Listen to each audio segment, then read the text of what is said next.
In the last lecture, we have seen how to find out different currents and voltages of a compound generator when it is designed and adjusted for a particular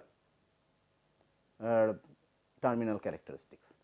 It will be also interesting to find out how many series turns we will need in order to get that kind of a characteristics. Let us try to solve a problem like that. For that, let us assume we have again a long shunt cumulative DC generator with the following rating 3.3 kilowatt, 110 volts, 4 pole,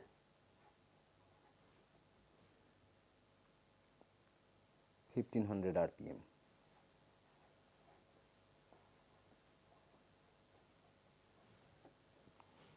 The OCC of this generator is given by the following table. The shunt field current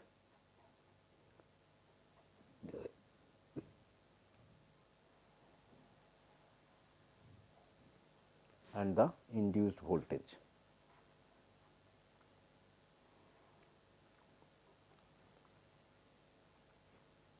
The residual voltage is 5 volts for 0. This is in amperes and this is in volts. 0.25, 40, 0.5, 65, 0.75, 82.5,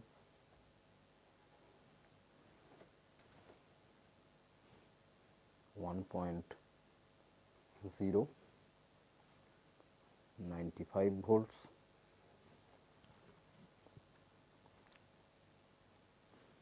1.25 amperes, 103.5 volts, 1.5 amperes, 110 volts, 1.75 amperes, 113.5 volts, 2.0, 17.5 and 2.3 amperes gives you 120 volts on no load for this machine. Further, the following data is given.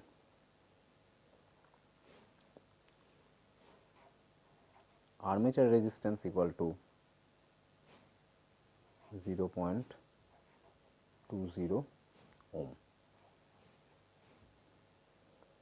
The total brush contact drop on two brushes equal to 1 volt.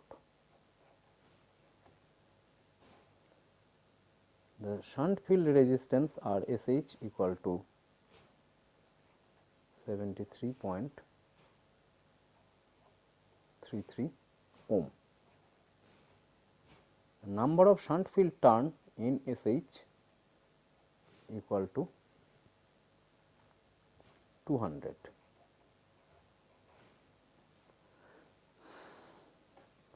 The series field resistance equal to 15 ohm.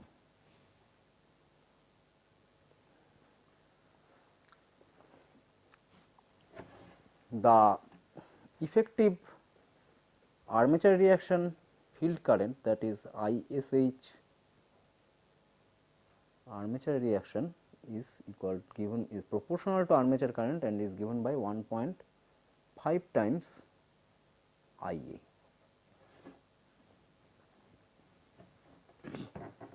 So, if we want, let us say at n equal to 1500,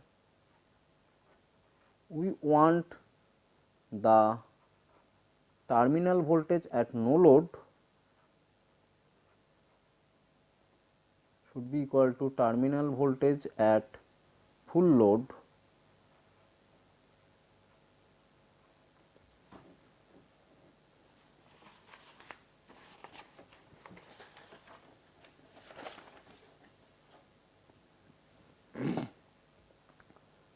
equal to rated terminal voltage, that is 110 volts.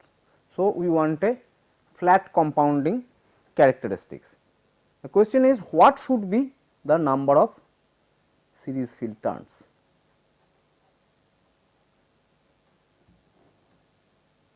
Let us see how to solve this problem. For that,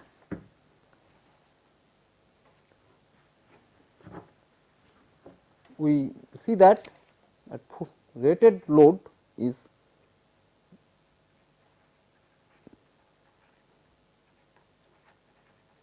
equal to 3.3 kilowatt, Vt at full load equal to 110 volts,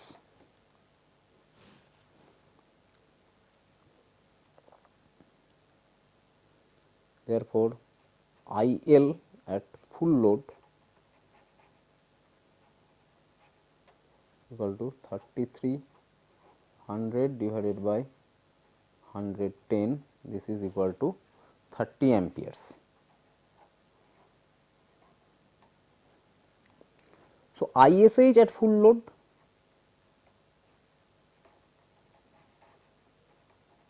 since this is a long shunt connection, ISH is Vt at full load, long shunt connection, shunt field is connected across the load terminal, divided by RSH, this comes to 1.5 ampere. Similarly, ISH at no load is also Vt at no load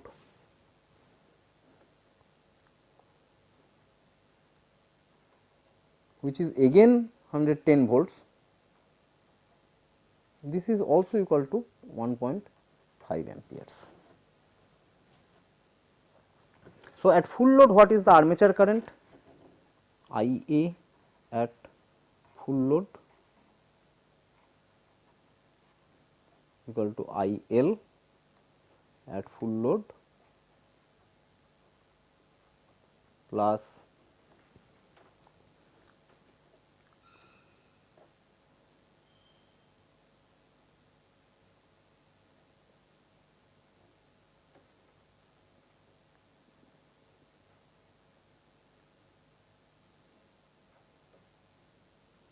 ISH at full load, this is equal to 30 ampere plus 1.5 equal to 31.5 ampere. So, what is the induced voltage EB, E at full load?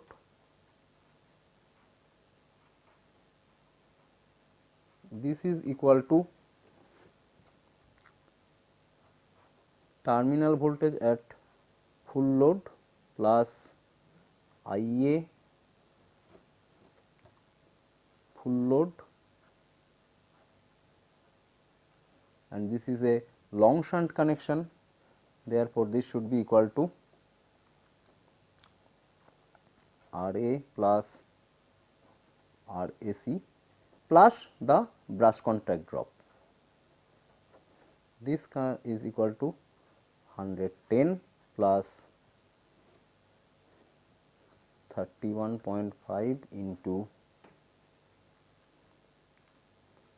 0.2 plus 0.15 plus 1, this comes to 122 volts.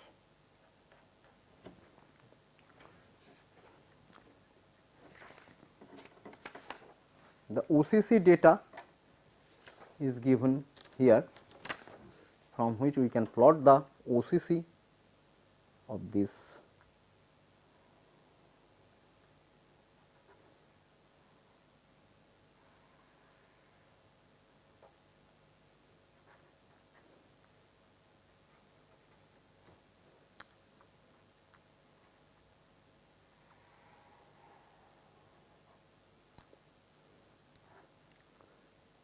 the OCC data gives for a maximum it gives up to 2.3 amperes and the corresponding voltage is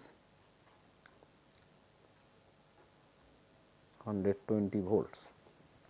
However, we find that here the induced voltage will be 122 volts. So, it should be somewhat out of this range and you will have to extend the OCC. However, if you do the exercise then you can find out the required field current comes out to be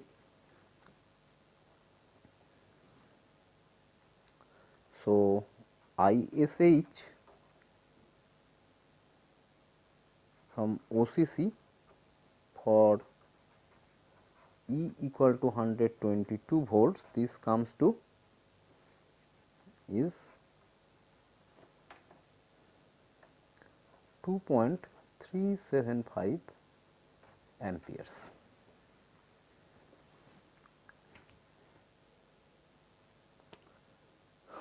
Now, it is mentioned that the so in order to generate a induced voltage of 122 volt for this compound generator, the ISH effective should be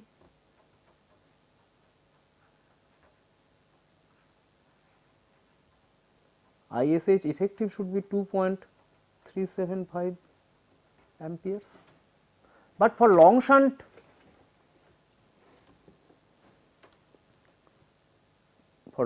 connection we know ISH effective equal to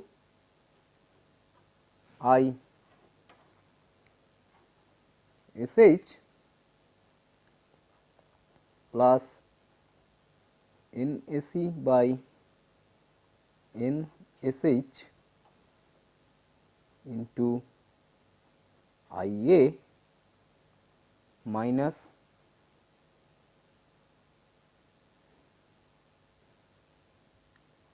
ISH armature reaction. Now, we know ISH equal to 1.5 amperes, NSH equal to 200, and also we know ISH for armature reaction, the effective armature reaction and field current equal to 1.5 IA. At full load IA equal to 31.5 amperes. So, ISH due to armature reaction at full load equal to 1.5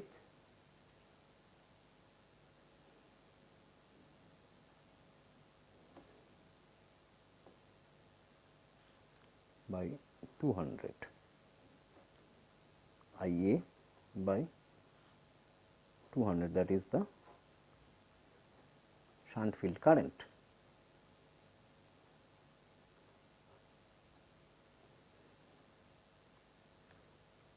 Zero 0.236 amperes, and we know that ISH effective is, so we have 2.375 amperes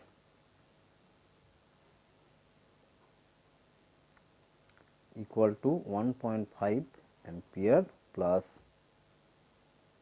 NAC by NSH is 200 into 31.5 minus 0.236 ampere. Solving this, we get NSE approximately equal to 7 turns.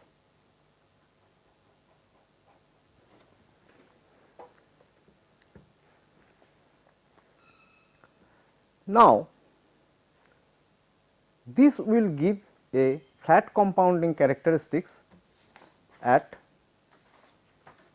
a rotational speed of 1500 rpm. It will be interesting to see how the characteristics will change if the rotational speed, let us say, increases from n equal to 1500 to n equal to 1600. Let us first see what will happen to the no load voltage.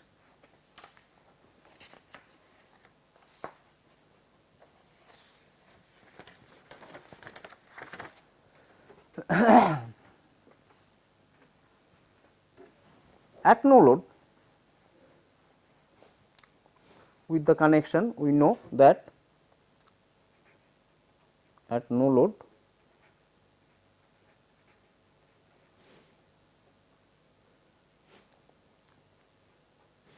IF equal to ISH equal to 1.5 amperes and the terminal voltage Vt equal to 110 volts. So, let us find out what will happen at 1600 rpm. For that,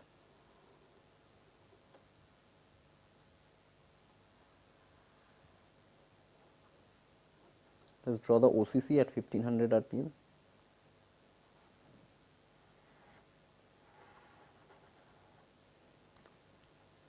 And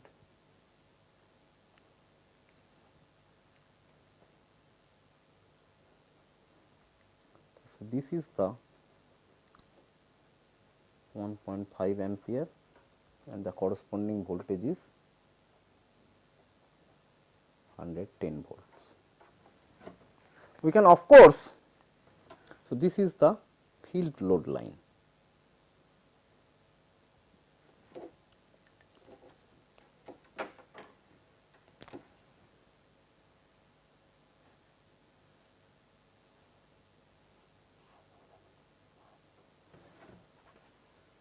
We can, of course, draw the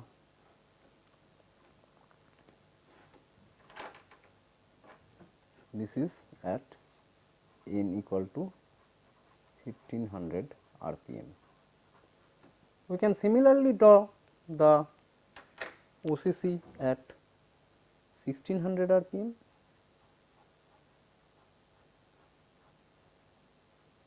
and find out the intersection point from that curve.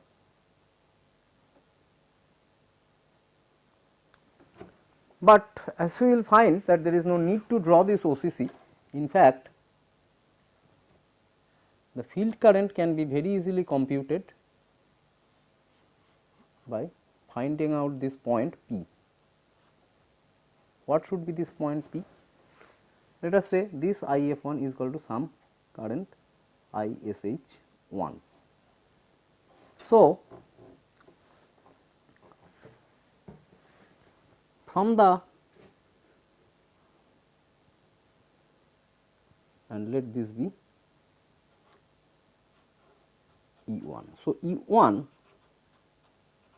equal to the magnetizing function characteristics F into of ISH1 at 1500 rpm. So, at 1600 rpm this is also equal to RSH ISH1. At 1600 rpm this will become 16 by 15 times E1 .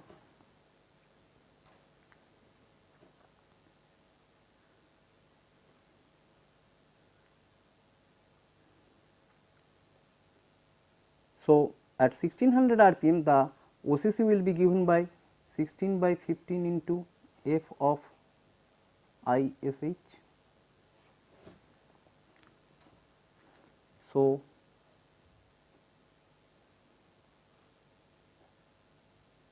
let us say it will intersect at a this intersection point is given by ISH2 and the corresponding voltage is E2. So, E2 equal to this is E2 equal to 16 by 15 F of ISH2 2, this should be equal to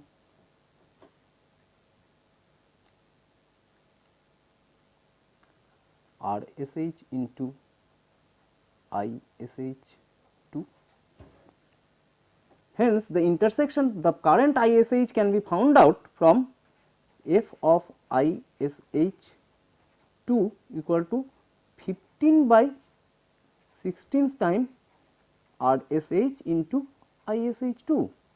That is, if this is with a slope of RSH, we simply draw a new field load line with a slope of 15 by 16 RSH,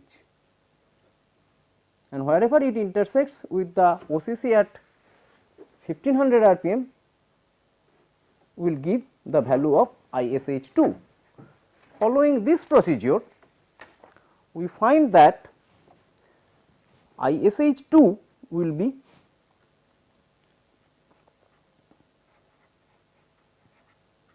for this case will be 1.62 amperes, and the corresponding voltage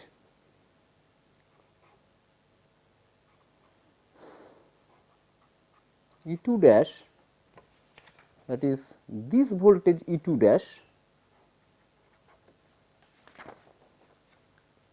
will be equal to 111.28 volt. So, at 1600, so E2, that is the no load terminal voltage at 1600 RPM will be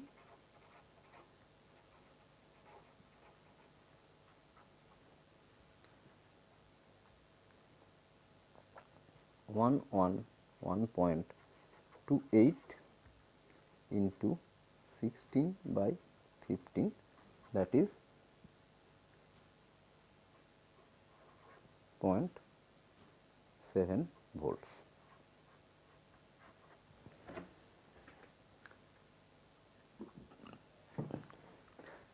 Now, if we want the same 110 volt at 1600 RPM, how many series turns we will need?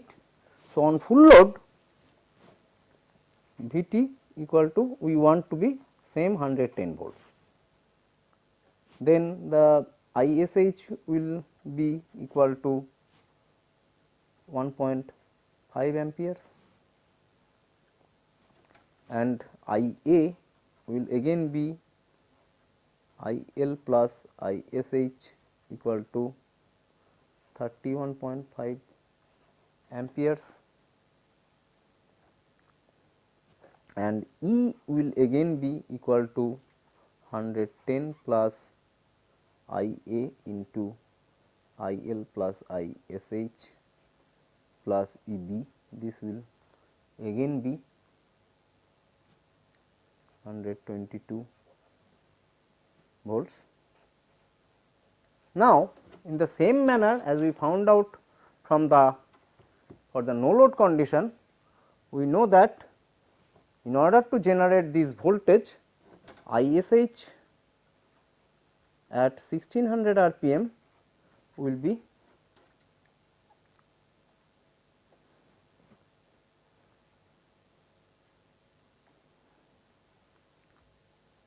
the effective ISH at 1600 RPM should be 1.78 amperes. We know ISH AR at full load equal to 0.236 ampere. Therefore, effective ISH 1.78 should be equal to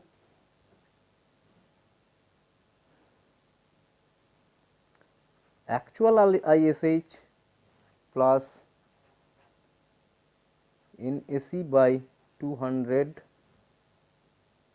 IA plus ISH AR, which gives that the, if we now need to keep it at 110 volts, required NAC will be just 3. So, the operating speed has a very prominent effect on the output characteristics of a compound generator. However, by adjusting the number of shunt field turns we can get the desired characteristics. Now, we have seen that any electrical equipment has a particular output rating. The same is true for DC generators. It is designed to supply certain load. Now, if the load increases, then what do I do? In which case, one approach is to interconnect different DC generators as shown.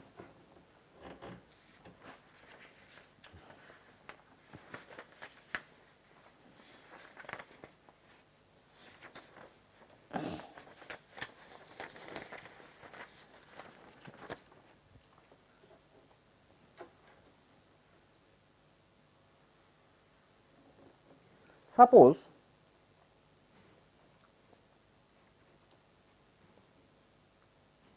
we already had a DC generator, a shunt generator, let us say,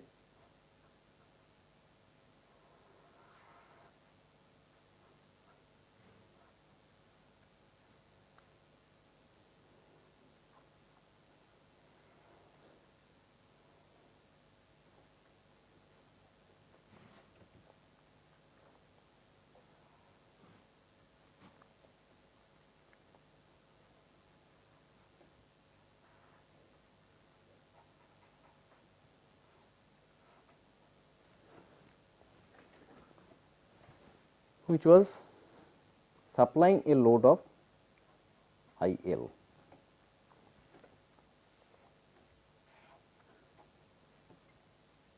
If IL is less than the rated current of this DC generator, then only this generator will be able to supply this. But if there is a possibility that this IL can be larger than the connected generator, then it will be imperative to bring in another generator and connect them in parallel.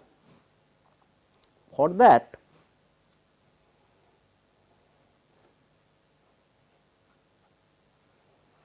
initially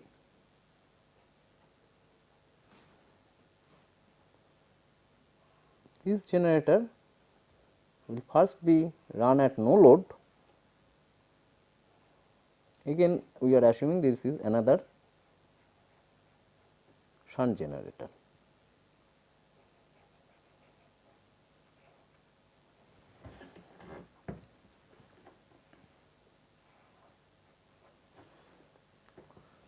Before this generator is connected, it must be ensured that the terminal voltage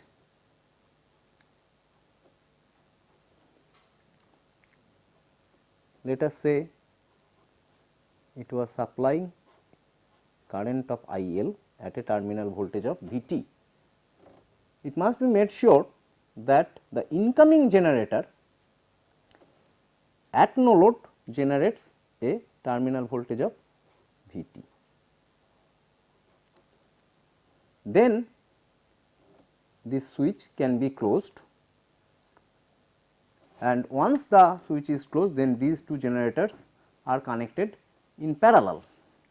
However, that does not ensure that the second generator shares any load. In fact, if the no load voltage of the incoming generator has been adjusted to match the terminal voltage of the existing generator, when it is just connected, the second generator will not share any load current. That can be seen from the output characteristics of these two generators. Let us say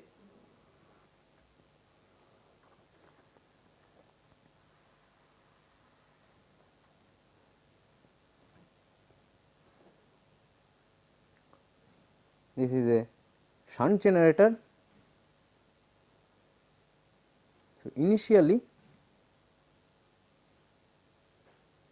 let us say this was the output characteristics of this generator. It was supplying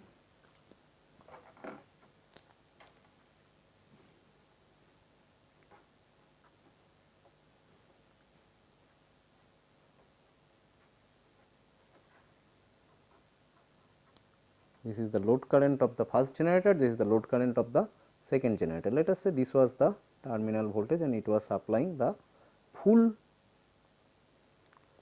current I L.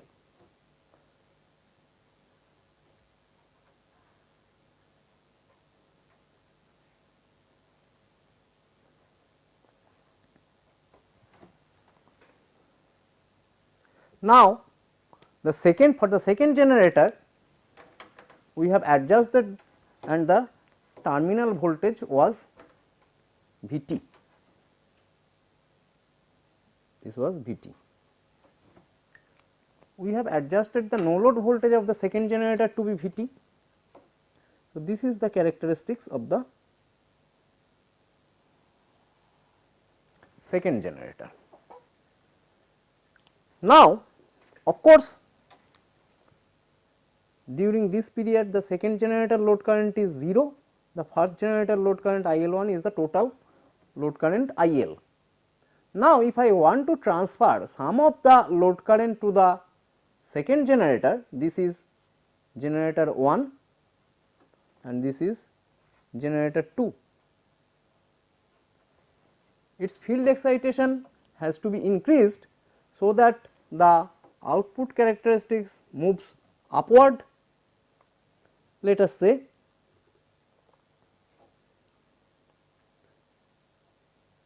by some increase we bring the second generator characteristics as per the dotted line. If the load remains constant, then what will happen? Total load current will remain constant. So, some load will be shared by the second generator, so that the total load current still remains.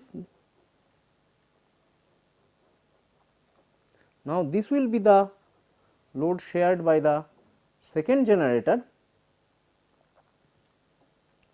and this will be the load shared by the first generator.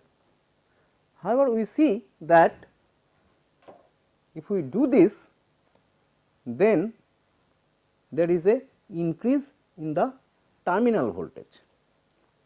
If we want to bring the terminal voltage back to the original level, then the field excitation of the first generator must now be reduced.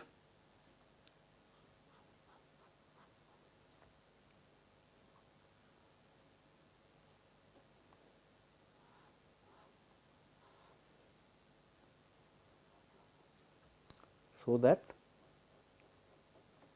now this becomes, this will, once the field excitation of the first generator is reduced, then its output characteristics will move down.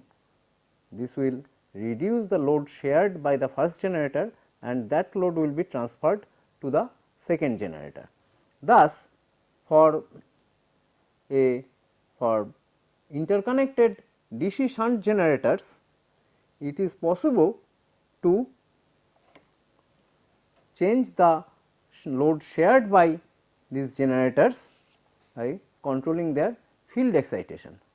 However, the situation is somewhat more complicated if a compound generator is used instead. Let us see the situation with a compound generator.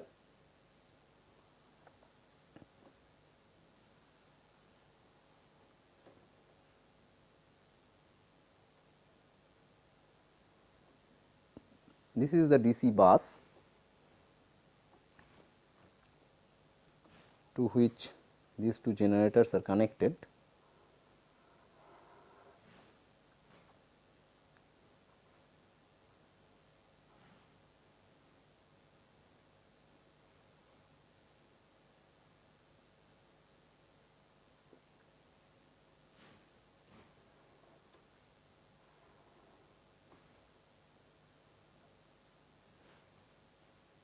So, these are, let us say,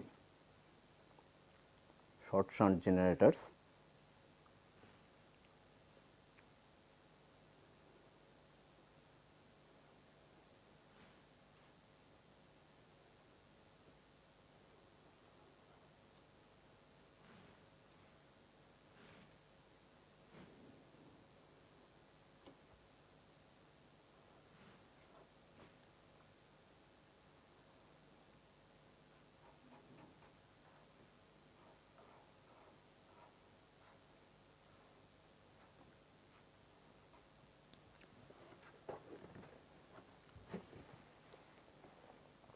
This is generator 1, this is series field 1. Similarly, there is a second generator,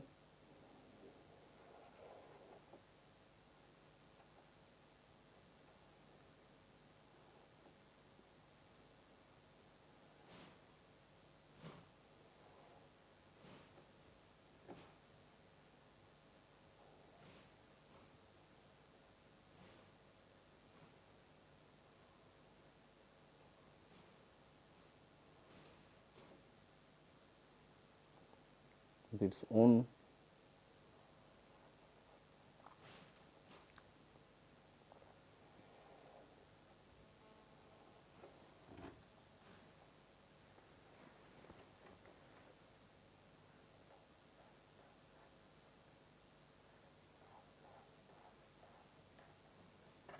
this is the shunt field 1, this is shunt field 2, this is series field 2.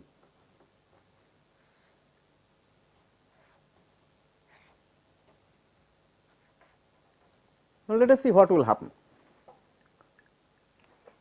Suppose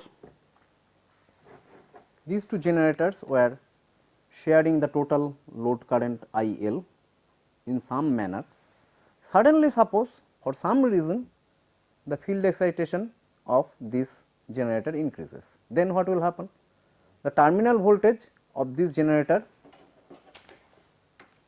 will move up, hence the share of the load current of this generator will increase. As the share increases, the series field excitation also increases.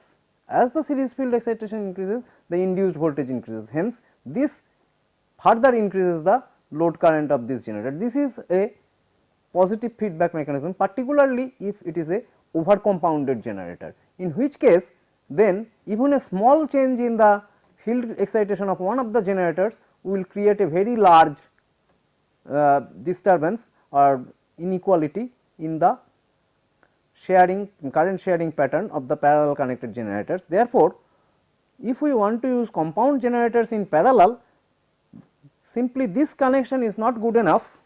We have to make a special connection called a equalizer bar,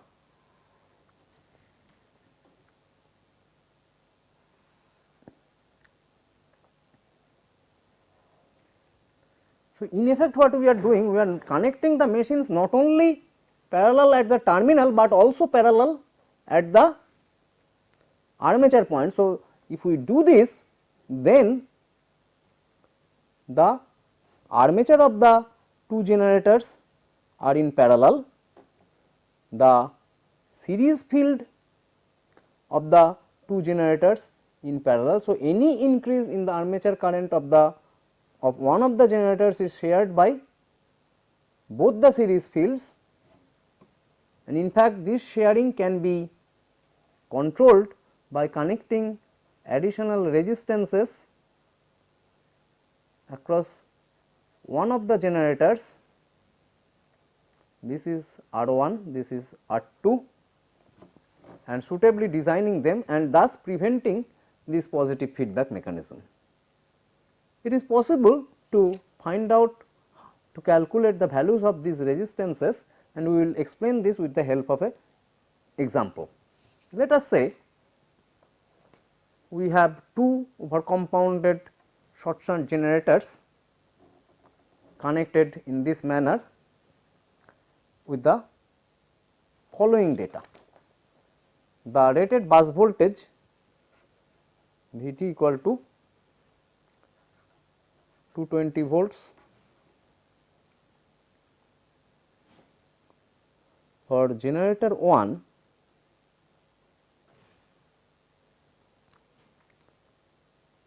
RSH 1 equal to 82.0 ohm, RAC 1 equal to 0.15 ohm, IL 1 at full load, IL 1 rated equal to 100 amperes,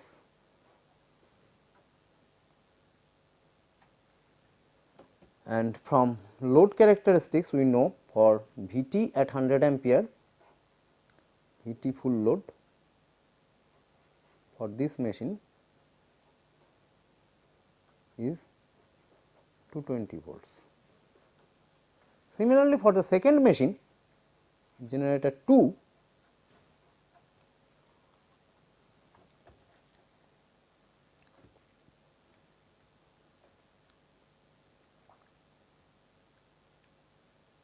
RSH 2 equal to 61.5 ohm,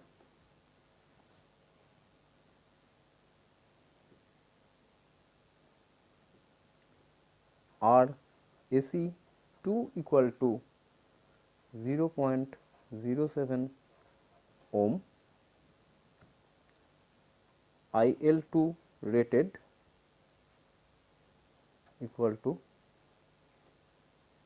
150 amperes, and from the load characteristics we know Vt IL 2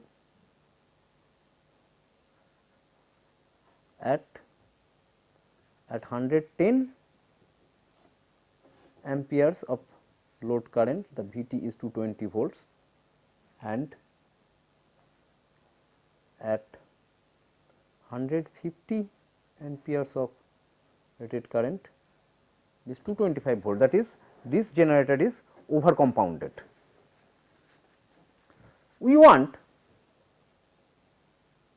both the generators to operate at their rated load current, that is we want IL 1 to be equal to 100 amperes and IL 2 to be equal to 150 ampere.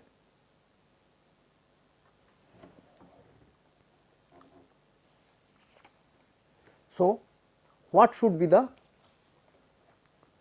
values of I SH1, I SH2,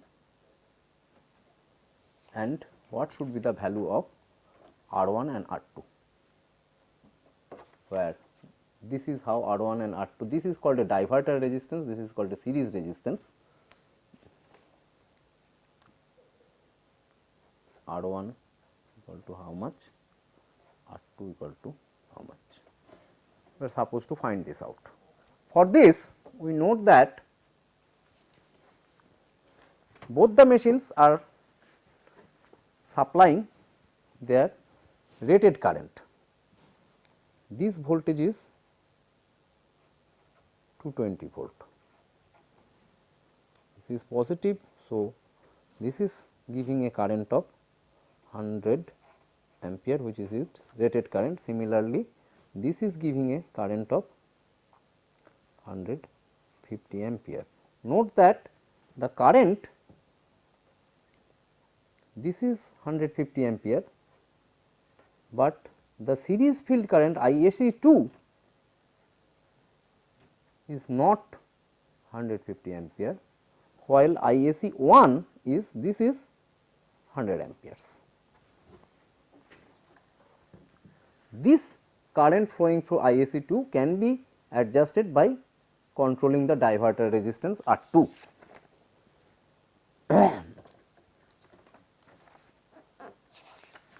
Since IL1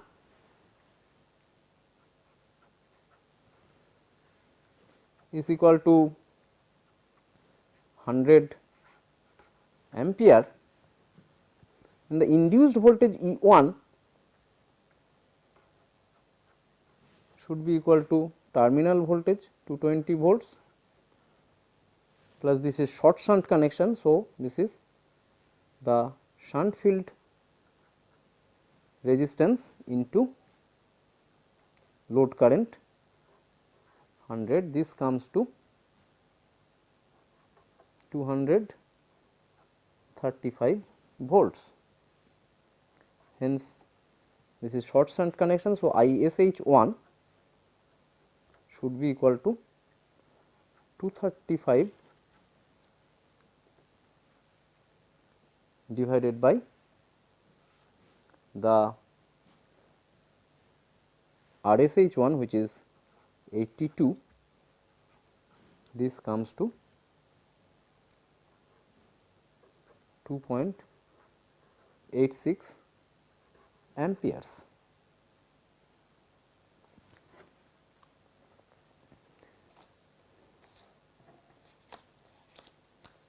Now, this voltage is E 1, this is E 1.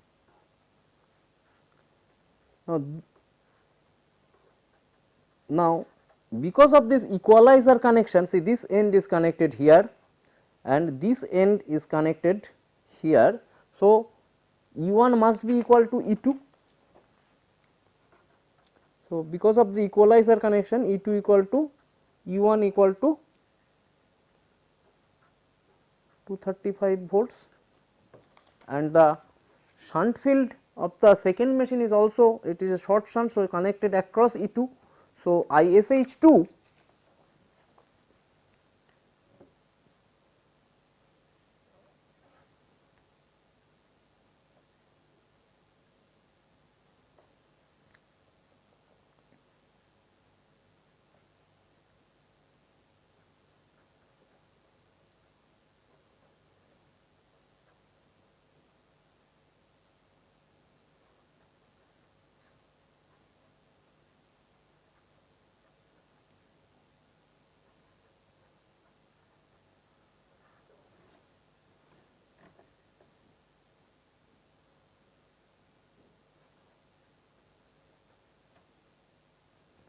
this should be equal to 3.82 amperes. Now, let us see, we have from the load data we have seen when the machine 1 supplies 100 ampere of load current, its terminal voltage is 220 volt, which is same as the bus voltage. However,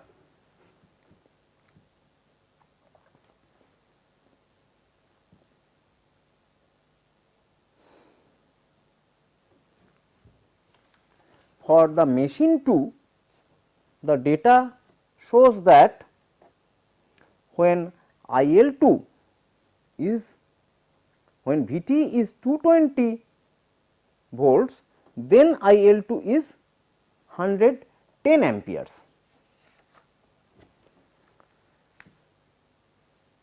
So,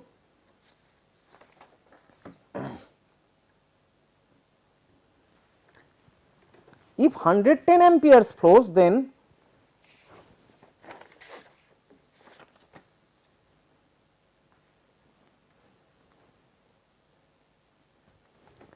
if IL2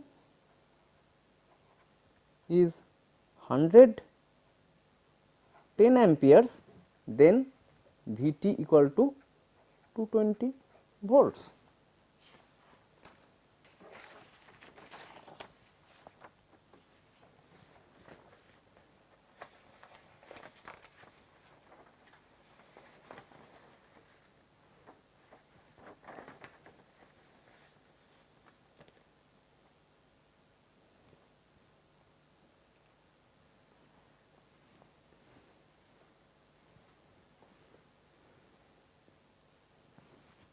The armature terminal voltage, if IL2 is to be 110 ampere, then in which case E2 becomes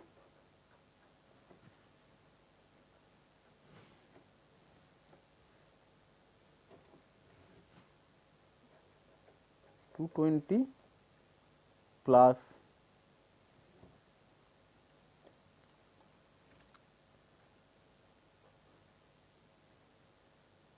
at a terminal voltage of 220, IL2 is 110 volt amperes. So, this will become 220 plus 0.07 into 110 equal to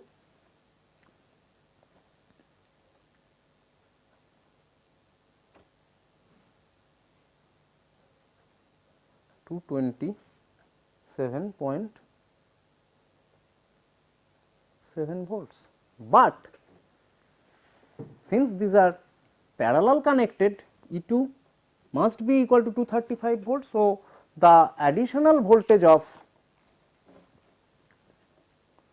so this voltage of 235 minus 227.7 volts, this additional voltage must be dropped across this resistance R1. So, R1 should be equal to this divided by 110 amperes, because the series field winding current must be equal to 110 ampere, so as to generate 220 volt of 220 volt across the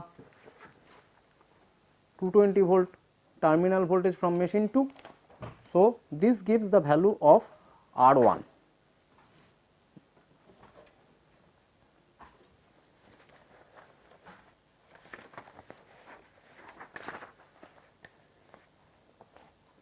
So, this R1 comes to 0.0664 ohm. Then what should be R2?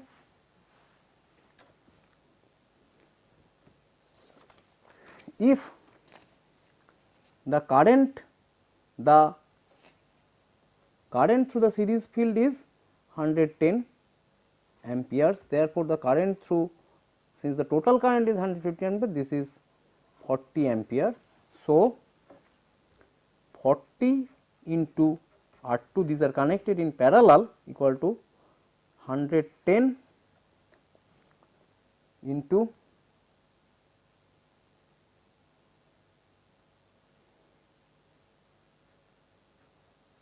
0.0664 plus the shunt field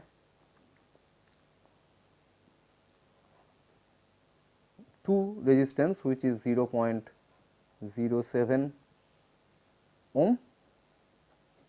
So, from here we get R2 to be equal to 0.375 ohms. So, we see by this method we can find out what should be the value of R1 and R2. Thank you.